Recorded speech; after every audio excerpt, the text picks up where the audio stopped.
Hello everybody, hope you're having a great day. It's so nice outside now that the rain has stopped for a while. I wanted to come on and talk to you a little bit about some of the posts I've been putting out about wild edibles, otherwise known as weeds, or just plants, native plants that we have growing in our yards and just all around us. So I realize it may be kind of strange to think of eating things like lamb's quarter, purslane, dandelion, violets, all these things. If you grew up on the farm like I did, I grew up doing things like weeding beans, bean barring. When that came, we thought that was great. So we were either pulling or spraying pretty much all of these things. We certainly didn't think of eating them because they were a nuisance and a pain, right? So once I started learning things about these plants and that they were valuable as far as nutrition and edible and that they actually taste pretty good, it was really a hard shift for me to start thinking about them a little bit differently. So I understand if, like, when you hear me say these things, it sounds pretty crazy, because it kind of does when we've grown up with a totally different paradigm of what these plants are. But somehow, somewhere back in time, our ancestors knew that they were good, and they probably ate them too. So it got lost somewhere in the middle. I don't know how, and I don't know why, but now this information is starting to come back, and that's pretty exciting. So some of the things I've talked about, in my last post, I talked about lamb's quarter.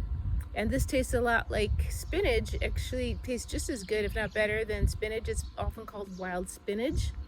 And purslane, these are kind of the last two. These just started like maybe last week and a half is when they started coming up. In our class that we had out here a few weeks ago, we talked about dandelions and violets and cleavers and lots of other things that we have growing around chickweed.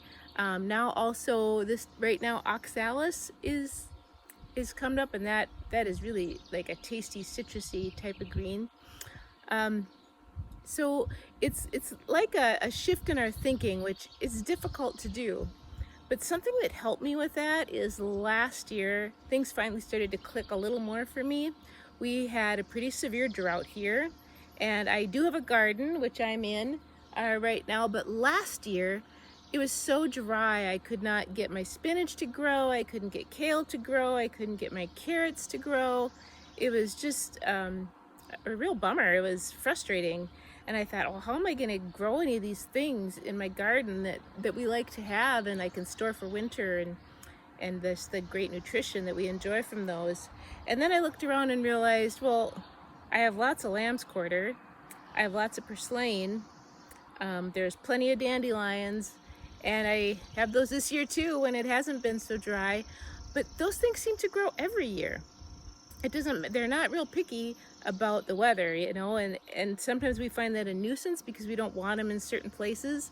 But maybe if we start thinking of them more as a blessing, that here is this great food, that it tastes good, it's nutritious, it's free, and it's readily available depending on where you live. But here in Minnesota, and I'm out on the farm, it's everywhere. So, and even if you're in town, you probably have some of these things in your yard.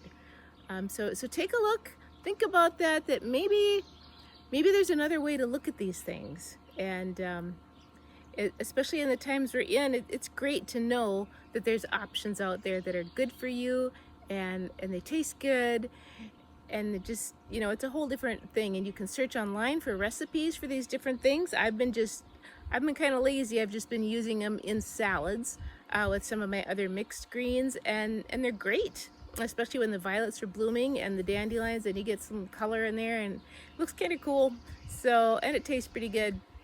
So if you would like to know more about these things, do some searching online, reach out. I know there's been, certain people in my life that have been really instrumental in teaching me these things, and I don't know what I would do without them. If they hadn't pointed these things out to me, I had no idea, and they got me thinking in a different way. So I'm always grateful for that.